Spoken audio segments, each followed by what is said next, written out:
The conclusion to Neon Genesis Evangelion has a confusing history, so before I review it, I'll try to clear it up. If you're just being exposed to the franchise through Netflix like me, you might be wondering what the correct viewing order is. Netflix has the TV series Neon Genesis Evangelion, the movie Evangelion Death True 2, and the movie The End of Evangelion. Well, the simple answer is that all you need to watch is Neon Genesis Evangelion in its entirety, then The End of Evangelion. The long answer is, well, here it goes. Neon Genesis Evangelion, the animated TV series, originally aired from October 1995 to March 1996. A lot of fans hated the ending and demanded a new ending be made. The creators actually agreed, so they were going to make a movie called The End of Evangelion to act as a new ending, replacing the final 2 episodes of the series in continuity. But the movie wouldn't be released until July 1997, over a year after the TV series ended. To jog audiences' memories before the new movie came out, in March of 1997, 4 months before the finale movie, they released another movie, Neon Genesis Evangelion Death and Rebirth. The Death and Rebirth movie consisted of 2 parts. The death part, which makes up most of the movie, is just an edited together version of the TV show, except for the last 2 episodes, since The End of Evangelion was going to replace those soon anyway. The second part, Rebirth, was about 30 minutes of footage that would make up the beginning of The End of Evangelion. So Death and Rebirth was basically just a way to remind viewers what happened in the show and to give them a little tease at the upcoming finale. That means that everything in Death and Rebirth can be seen either in the show or in The End of Evangelion, so you can skip it. Evangelion Death True is a re-edit of Death and Rebirth. It removes most of the footage from episodes 21 through 24.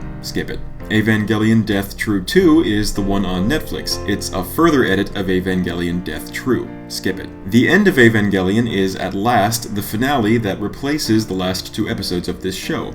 Watch it. Revival of Evangelion is a film that combines Evangelion Death True 2 with The End of Evangelion. Once again, this is just tacking on footage from the show to the movie, so skip it. The series was once released on a box set called The Renewal of Evangelion. The movie on this set was End of Evangelion Renewal, which combined the death part of Death and Rebirth with The End of Evangelion. It makes sense to leave Rebirth out since Rebirth is already just a part of The End of Evangelion, but Death is just footage from the show again, so skip it. Oh, but Renewal of Evangelion does contain a bonus feature in the form of a live-action scene set 10 years after the show's ending, so maybe watch that scene if you're really into it. Finally, there's Rebuild of Evangelion, which is a remake of the TV series in the form of a film series, or at least it starts as a remake, but then it goes off on its own direction. It's still ongoing as I'm writing this. So watch it if you want to, but since it's a remake, you don't have to watch it as part of the TV show or the movie continuity. So again, just watch the show,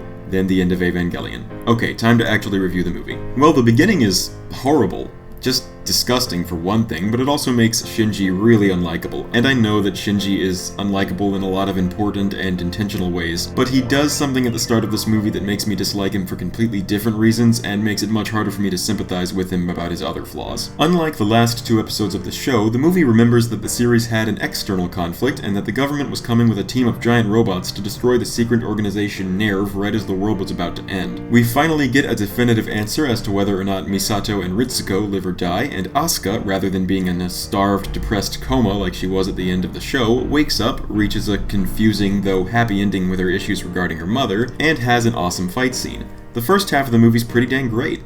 And then the second half starts, and it's a solid 30 to 40 minutes of insanity. I'm talking cosmic horror, nightmare fuel, striking imagery laden with religious and sexual symbolism kind of weird. I'm talking makes the TV show look normal kind of weird. It's not exactly a satisfying ending, but it's unforgettable, and far less confusing than the last 2 episodes of the TV show. I recommend The End of Evangelion to anyone who watched the TV show and was disappointed by its conclusion. I absolutely do not recommend it to people who are alone and about to go to bed. It's freaky deaky. Even though it's my preferred ending to the series, I honestly wish it didn't exist. The creators made it in response to fan backlash that included death threats, and that kind of behavior should never be rewarded. But it's been around for over 20 years now, so there's no harm in watching it now. Just watch the show first, or it'll make literally no sense. Some of it doesn't make sense anyway. How did Asuka's mom's soul get put into an Eva? Did Gendo do that? Whatever. The movie has some sick giant robot action, insane visuals and music, and remembers that external conflicts exist. So check it out when you're finished with the show. Thanks for listening.